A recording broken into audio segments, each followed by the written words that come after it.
Alhamdulillah. Alhamdulillahi rabbil alamin. Wabihi nasta'in ala umurid dunya waddin. Wassalatu wassalamu ala ashrafil anbiya wal mursalin. Nabiyyina Muhammadin sallallahu alaihi wasallam wa ala alihi wa ashabihi wa tabi'in. Wa man tabi'ahum bi ihsanin ila yaumiddin.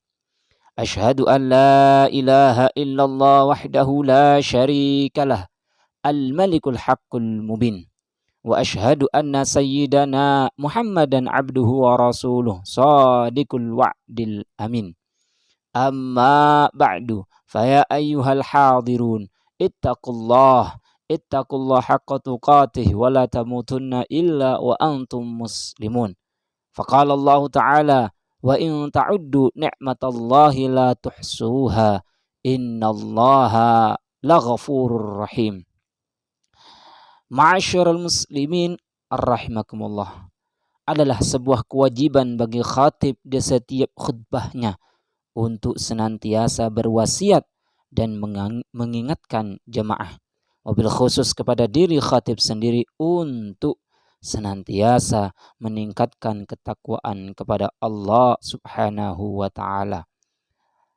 Takwa akan menjadi seperti pagar yang mencegah kita dari perbuatan melanggar perintahnya, sekaligus akan menjadi motivator kita untuk senantiasa mentaati dan mengerjakan segala perintahnya. Takwa itu sendiri adalah imtithalu awamirillah wajtinabi nawahi, sirran wa alaniyah, zahiran wa batina. Artinya, kita mengerjakan segala perintah Allah Subhanahu wa ta'ala dan menjauhi segala larangannya, baik dalam suasana sunyi maupun ramai, dalam zahir maupun dalam batin.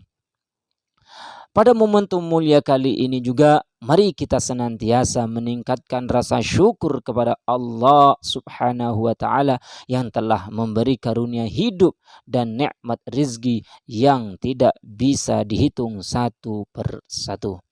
Rasa syukur ini merupakan satu bentuk tahu diri dan terima kasih kepada Allah Subhanahu wa ta'ala, sekaligus akan semakin menguatkan kesadaran bahwa hanya Allah Subhanahu wa ta'ala lah sang pemberi rezeki dan zat yang paling kuasa atas kehidupan kita selama di dunia ini.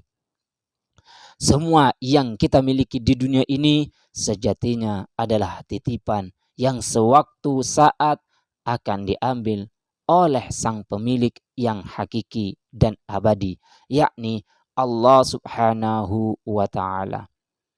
Ma'asyarul muslimin rahimakumullah. Syukur ini tidak hanya diwujudkan melalui ucapan kata-kata saja, namun lebih dari itu harus mampu kita wujudkan secara nyata dalam kehidupan kita sehari-hari.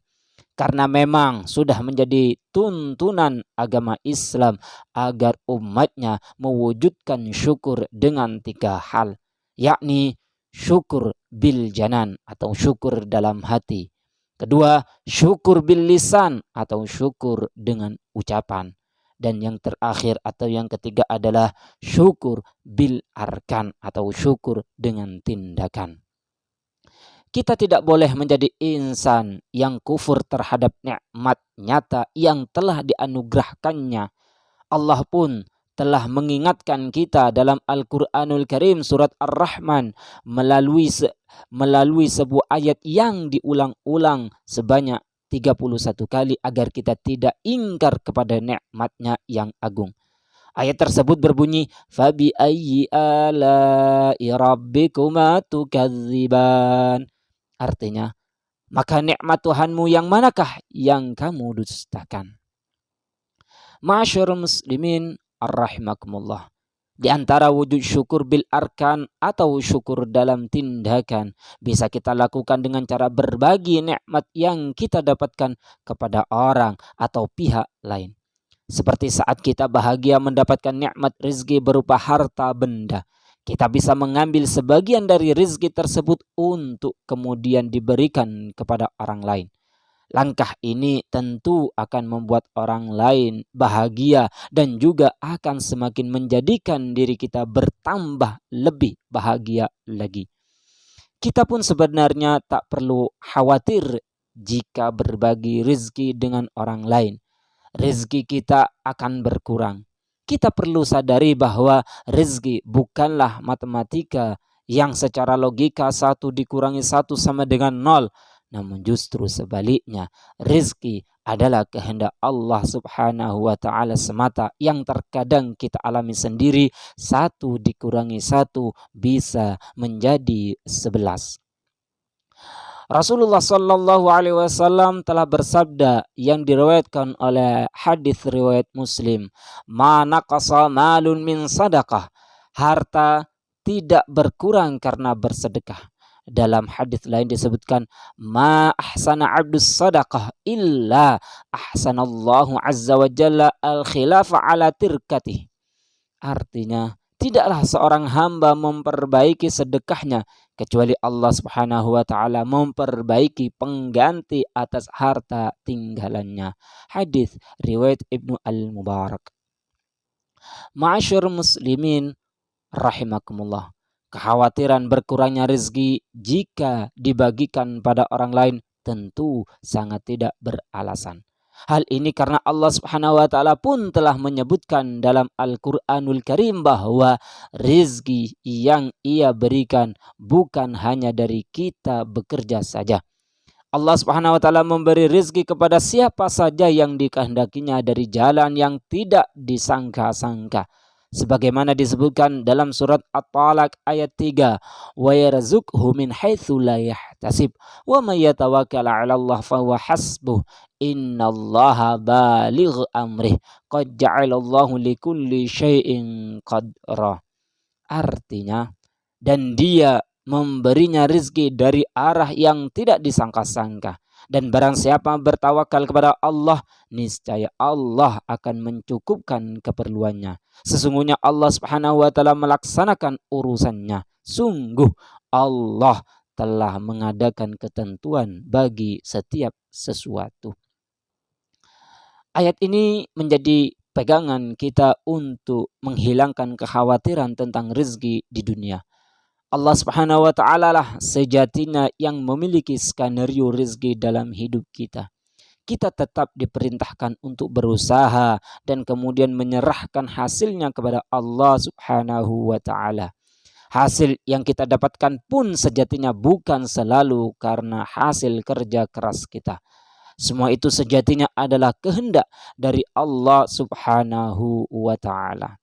Buktinya bisa kita lihat dan amati bersama-sama dalam kehidupan nyata. Terkadang kita melihat ada orang yang bekerja keras siang malam, pergi pagi, pulang sore. Namun hasil yang didapatkan masih kalah dengan seseorang yang terlihat santai dalam bekerja. Ini merupakan bukti nyata bahwa rezeki adalah hak prerogatif Allah Subhanahu wa taala. Ma'asyarul muslimin rahimakumullah. Dalam ayat lain di Al-Qur'anul Karim, Allah Subhanahu wa taala juga sudah menegaskan bahwa jika kita memiliki harta dan menginfakkannya, terlebih infak di jalan Allah Subhanahu wa taala, maka akan diganti oleh Allah Subhanahu wa taala dengan berlipat ganda. Hal ini termaktub dalam surat Al-Baqarah ayat 261. Mathalul ladzina yunfiquna amwalahum fi sabilillah kamathali habbatin ambatat sab'a sanabila fi kulli sumbulatin mi'atu habbah wallahu yudha'ifu liman yasha wallahu wasi'un alim. Artinya, perumpamaan orang yang menginfakkan hartanya di jalan Allah Subhanahu wa taala seperti sebutir biji yang menumbuhkan 7 tangkai. Pada setiap tangkai ada 100 biji. Allah Subhanahu wa taala melipat gandakan bagi siapa yang Dia kehendaki dan Allah Maha luas, Maha mengetahui. Oleh karenanya, di penghujung khutbah ini mari kita budayakan untuk saling berbagi, bersedekah dan berinfak dari rezeki yang telah Allah Subhanahu wa taala berikan agar kita senantiasa mendapatkan keberkahan. Sekali lagi, jangan khawatir untuk berbagi karena hakikat memberi adalah menerima. Barakallahu li wa lakum fil Qur'anil azim wa nafa'ani wa iyyakum bima fihi minal ayati wadh-dhikril hakim wa taqabbalallahu minni wa minkum tilawatah innahu huwas samiul alim wastaghfiruh innahu huwal ghafurur rahim.